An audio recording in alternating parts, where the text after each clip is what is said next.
Wanted to do a little follow-up on the podcast episode I did on the 3 brain types who struggle the most in business.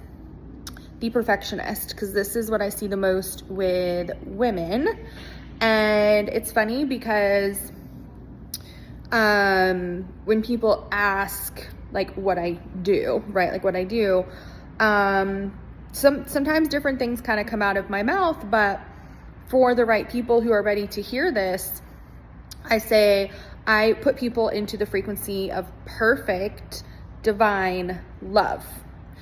And for people who are recovering from perfectionism, this can be really tricky because you're like, ooh, I've been trying to be perfect my whole life and this is what my life looks like and it's not great.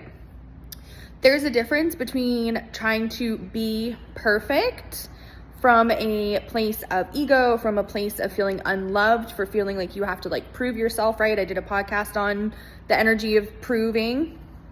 So much different than being in the frequency of perfect divine love. And for me, perfect divine love is being in complete 100% alignment, right? Alignment is your thoughts, words, and emotions going into the same direction, which for me, it's going straight up into God, source, angels, guides. So it's just like a fun little thing to nibble on as far as like people who are like, oh, I'm a perfectionist. And it's like, interesting. Like, how is that serving you? You know, not well, right?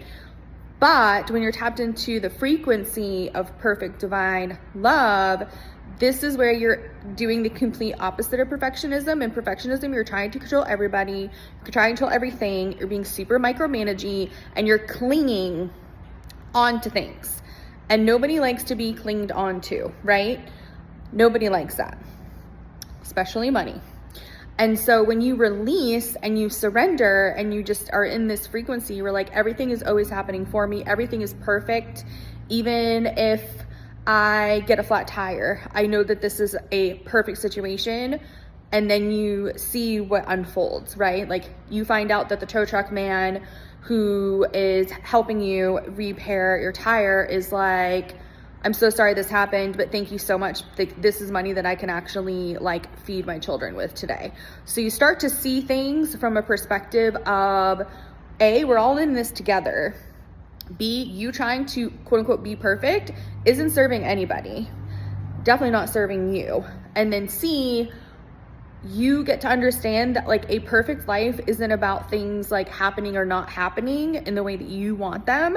It's you going into it heart first, soul alignment first, and not letting this scared child basically take over, right? You wouldn't let a scared child drive. You wouldn't let a scared child go grocery shopping. Like their nervous system literally can't process that. And so when you're trying to be perfect, this is what your inner child is doing. Everything that you want in your life is tied to your inner child in its most healed, expansive state, where everyone around them says, absolutely, have fun. Nobody says no. Nobody says you can't do that. Nobody says people in our family don't have that. People in our family don't do things like that.